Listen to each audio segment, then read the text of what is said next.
Very good morning to all of you. Class 11th student. This is the second video of chapter 4. Today I am going to start covalent bond. Covalent bond was first proposed by Lewis और Lewis, जो आप बोलना चाहें, in 1916. ऐसा bond जो mutual sharing के द्वारा, electron के म्यूचुअल शेयरिंग के द्वारा बनता है, उसको कोवेलेंट बॉन्ड कहते हैं. And the bond formed between the two atoms by mutual sharing of electron so as to complete their octets और duplets in case of elements having only one shell. Octet का मतलब होता है जिसके अंदर outer most shell के अंदर 8 electron होते हैं. डुप्लेट का मतलब जिसमें एक ही शेल हो और उसमें 2 इलेक्ट्रॉन हो. तो इनर्ट गैसेज जो होती हैं वो ऑक्टेट और डुप्लेट इस कंडीशंस को शो करती हैं. हीलियम में डुप्लेट आता है और बाकी जितनी भी इनर्ट गैसेज बचती हैं उनके अंदर ऑक्टेट कंप्लीट होता है. मीन्स आउटर मोस्ट शेल के अंदर 8 इलेक्ट्रॉन होते हैं. तो इज़ कॉल्ड कोवेलेंट बॉन्ड. जो ऑक्टेट शेयरिंग के द्वारा कंप्लीट करता है उस तरीके से क्या बनता है, कोवेलेंट बॉन्ड बनता है. और अगर कोवेलेंट बॉन्ड 2 सिमिलर एटम के बीच में है तो उसको नॉन पोलर कोवेलेंट बॉन्ड कहते हैं. जबकि अगर वह 2 डिफरेंट एटम के बीच में है तो उसको पोलर कोवेलेंट बॉन्ड कहते हैं. क्लियर? यानी 2 सिमिलर एटम्स के बीच में है तो उनकी इलेक्ट्रोनेगेटिविटी के बीच में डिफरेंस होगा, इसलिए उसको क्या कहेंगे, पोलर कोवेलेंट बॉन्ड कहेंगे. एंड कोवेलेंट बॉन्ड में भी सिंगल, डबल और ट्रिपल. कोवेलेंट बॉन्ड 3 प्रकार के होते हैं जिनको single covalent bond, double covalent bond और ट्रिपल कोवेलेंट बॉन्ड कहते हैं. We explain covalent bond formation by Lewis octet rule. देखो, लुईस ऑक्टेट रूल का मतलब क्या है कि इलेक्ट्रॉन एनी हाउ, मतलब चूँकि कोवेलेंट बॉन्ड है इसलिए शेयरिंग के द्वारा अपनी आउटर मोस्ट शेल में कितने इलेक्ट्रॉनों को ले आए, या तो वो बाई गेनिंग और इलेक्ट्रॉन और बाई लूजिंग और इलेक्ट्रॉन. ठीक है, यानी म्यूचुअल शेयरिंग होनी चाहिए कि एक अगर 2 एटम हैं तो एक क्या करेगा, एक दूसरे के साथ वो दोनों एटम क्या करेंगे, शेयरिंग करेंगे.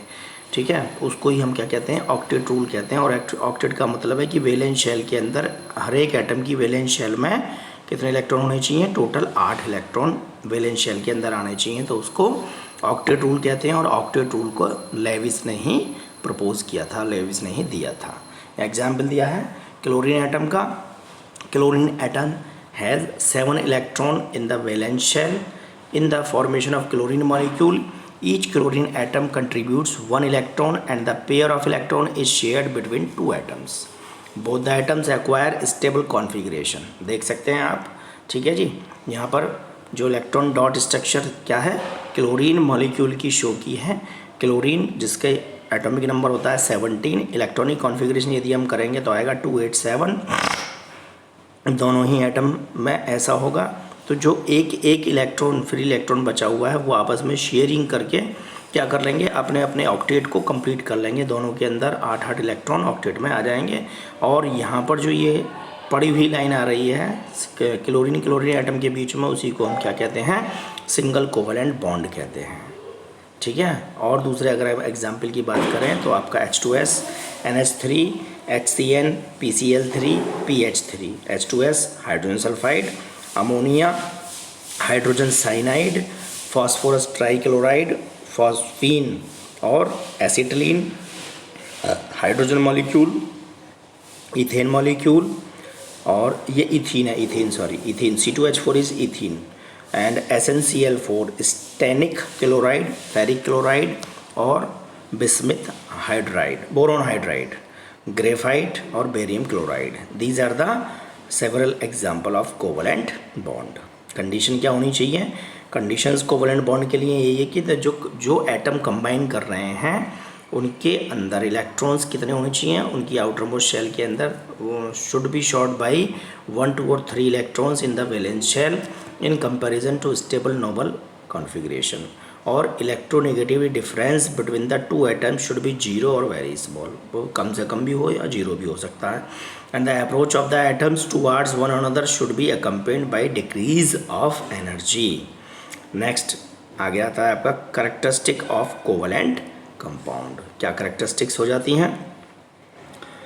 जो कोवेलेंट्स कंपाउंड होते हैं वो गैस और लिक्विड, ठीक है जी, स्टेट में पाए जाते हैं under the normal conditions of temperature and pressure, and सब covalent compounds exist as soft solids.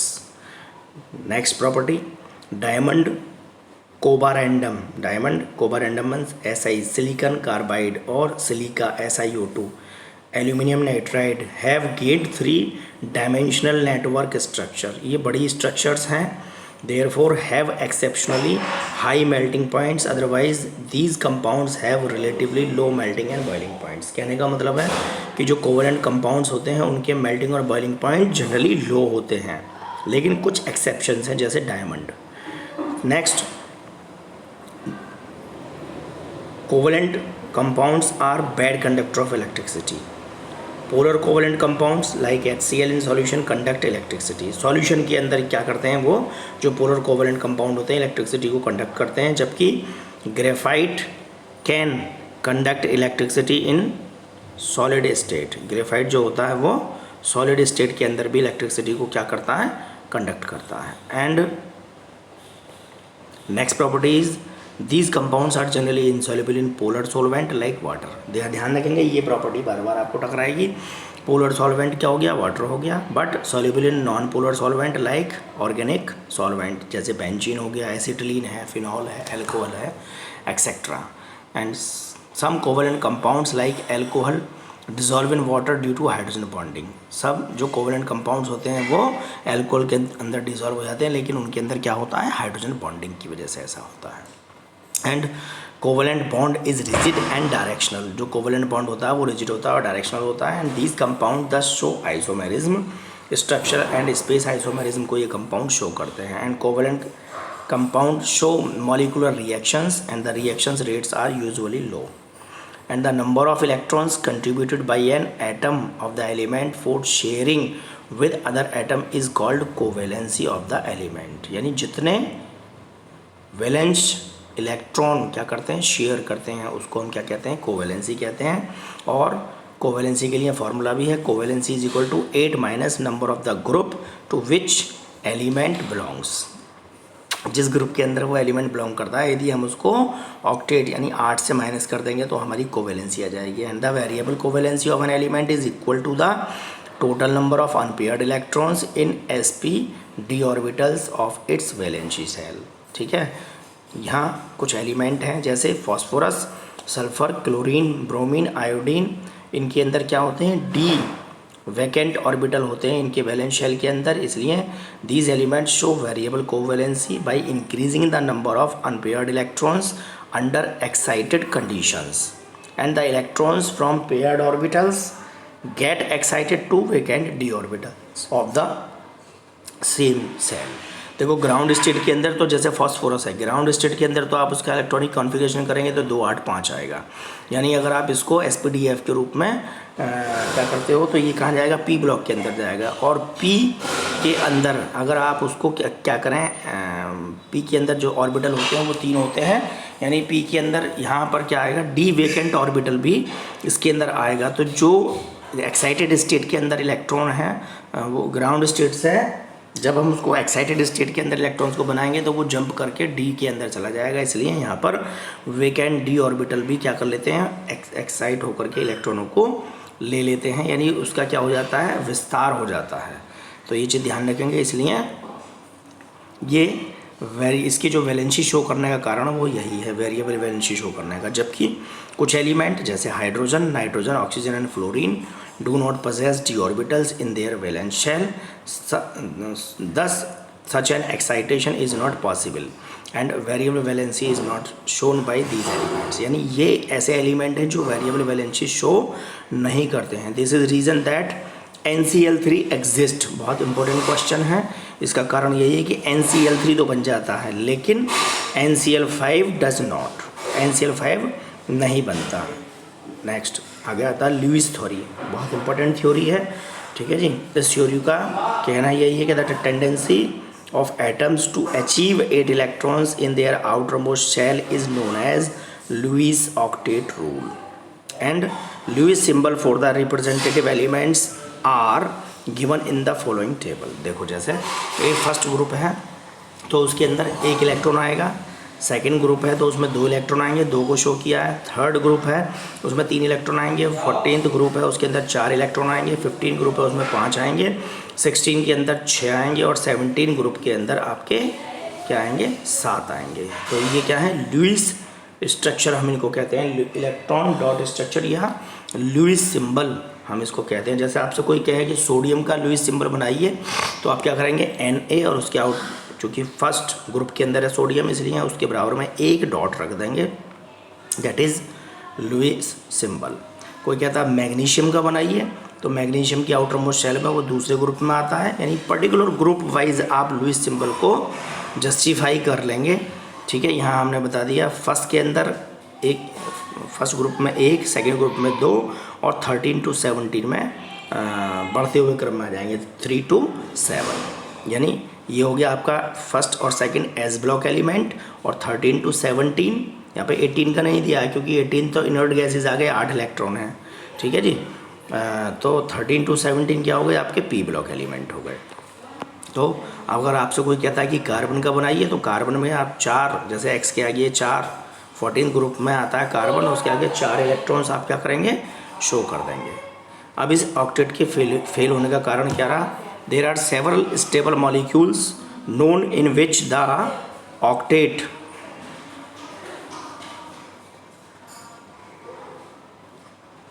rule is violated। क्यों वायलेटेड कर जाता है कि atoms in these molecules have number of electrons in the valence shell either short of octet or more than octet। यानी उनके अंदर क्या होते हैं इलेक्ट्रॉन, या तो ऑक्टेट से अधिक होते हैं जिसको हम एक्सपेंडेड ऑक्टेट भी कहते हैं, हाइपर ऑक्टेट, एक्सपेंडेड ऑक्टेट, या अगर ऑक्टेट से कम होते हैं तो उसको हम हाइपो ऑक्टेट कहते हैं। And this singlet is represented as, उसको हम एक सिंगल पैरेलल लाइन के द्वारा, सिंगल लाइन के द्वारा उसको शो करते हैं। इसका एग्जाम्पल है आपका PCl5 और SF6। PCl5 और SF6 के अंदर सिंगलेट लिंकेज भी हम इसको कहते हैं, ठीक है जी। क्या कहते हैं, सिंगलेट लिंकेज। देखो स्ट्रक्चर को आप देख सकते हो कि 3 क्लोरीन एटम के तो प्रॉपर शेयरिंग हो गई, लेकिन यहाँ पर क्या है कि केवल एक इलेक्ट्रॉन बच रहा है, ठीक है। तो वो हाफ शेयरिंग को शो कर रहा है, इसी को हम सिंगलेट लिंकेज कहते हैं। ऐसे ही SF6 में सल्फर को 2 इलेक्ट्रॉन चाहिए ऑक्टेट कंप्लीट करने के लिए, बाकी को तो क्या कर देगा वो, ये इसको हम हाफ एरो के द्वारा रिप्रेजेंट करेंगे। तो ये क्या है, ये है सिंगलेट लिंकेज। क्लियर। आगे आता है आपका construction of structure for molecule and poly atomic ions. इसके लिए हमें कुछ रूल्स को फॉलो करना पड़ता है, जो octet rule which is the octet rule is not violated, जिससे कि ऑक्टेट रूल क्या करें, हमारा गलत ना हो।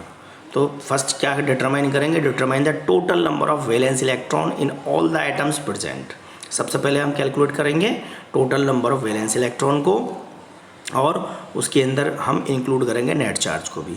सेकंड है आपका डिटरमाइन N2, ठीक है जी, जो कि किससे निकलेगा, इसका फॉर्मूला है 2 multiply number of hydrogen atoms plus 8 multiply number of other atoms, ठीक है जी, चार्ज को निकालने का दूसरा। और determine the number of bonding electrons, इसको कहेंगे आप N3, विच किसके बराबर होगा, इसका फॉर्मूला हो जाएगा N3 is equal to N2 minus N1, यानी number of bonds equal N3/2। अब अगर हमें नंबर ऑफ बॉन्ड्स निकालने हैं तो N3 को हम क्या करेंगे, डिवाइड कर देंगे 2 से, तो हमारे क्या आ जाएंगे, नंबर ऑफ बॉन्ड्स आ जाएंगे। And next determine the number of non bonding electrons, जिसको हम कहेंगे N4, ये किसके बराबर होगा, which is equal to N1 minus N3, और number of lone pairs equals N4 divided by 2। इसको फॉर्मूले के द्वारा ही ऐसे ही आपने समझना है। नोइंग द सेंट्रल एटम, ठीक है जी, यहाँ पर आपको केमिस्ट्री आनी चाहिए, मैथ यहाँ आपको हेल्प नहीं करेगा कि सेंट्रल एटम उसके अंदर कौन सा है। ठीक है। और आप करेंगे क्या, उसको distribute, arrange and distribute other atoms and N3/2 bonds, then complete octet using N4/2 lone pairs. हम क्या करेंगे, उसको ऑक्टेट को कंप्लीट करेंगे क्या यूज़ करके, लोन पेयर को यूज़ करके। And the define the formal charge on each atom, अब डिफाइन करेंगे क्या, फॉर्मल चार्ज को हर एक एटम के ऊपर। और फॉर्मल चार्ज किसके बराबर होता है, that is equal to valence electron in atom minus number of bonds, या formal charge valence electron in atom is equal to that is minus number of bonds minus number of unshared electrons and other aspects like resonance. दूसरा aspect और हमें क्या देखना पड़ेगा, resonance को भी देखना पड़ेगा, कैन नाउ बी इनकॉर्पोरेटेड। हाँ जी, ठीक है। इस तरीके से देखो यहाँ एक एग्जाम्पल के थ्रू जो शो किया है कार्बोनेट आयन, तो यहाँ पर कितने एटम है, नंबर ऑफ एटम 3, एक हो गया आपका कार्बन और 3 ऑक्सीजन के, तो N1 हो गया आपका 4 × 6 × 3 + 2 = 24। 2 एडेड 4 नेट चार्जेस, हमने यहाँ पर 2 जो ऐड किए हैं वो किसकी वजह से, क्योंकि देखो ऊपर जो फॉर्मूला है आपका वो क्या है, total determine N2 N1 calculate करना है, तो आपका आ गया 4 × determine the total number of valence electron, total number of valence electron आ जाएंगे 4 + 6 × 3, 6 × 3 क्यों लिया हमने मालूम है,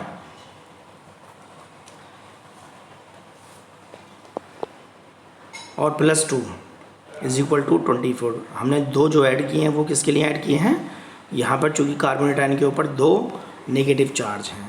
दूसरा N2 कैलकुलेट करेंगे, या जाएगा आपका 2 × नंबर ऑफ हाइड्रोजन एटम, इसमें नंबर ऑफ हाइड्रोजन एटम कुछ नहीं है 0, + 8 × नंबर ऑफ अदर एटम्स, तो अदर एटम कितने हैं 3 और 1 4, तो ये आ जाएगा आपका टोटल 32, यानी number of hydrogen atom, 4 other atoms.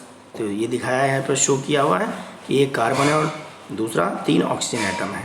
अब निकालेंगे N3 32 - 24, यानी उसमें से माइनस कर देंगे N3 निकालेंगे N2 - N1, तो 8 आ गया, 8 को 2 से डिवाइड कर देंगे तो इसके अंदर 4 बॉन्ड हैं।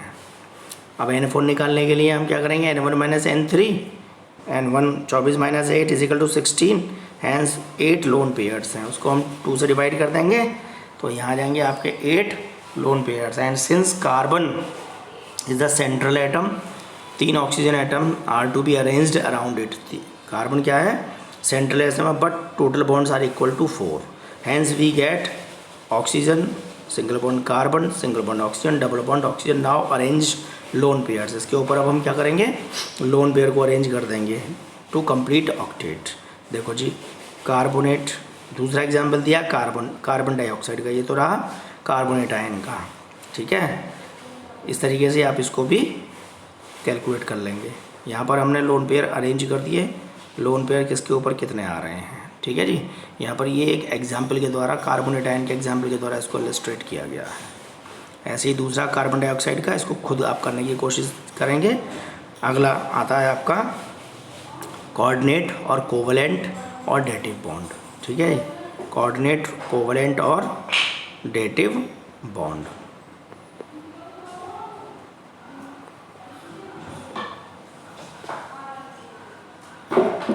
देखो जी ये क्या है, एक special, it is nothing, it is a special type of covalent bond where the shared pair of electrons are contributed by one species only but shared by both the atom which contributes the electron is called the donor, यानी जो electron देता है उसको donor कहते हैं या Lewis base भी कहते हैं।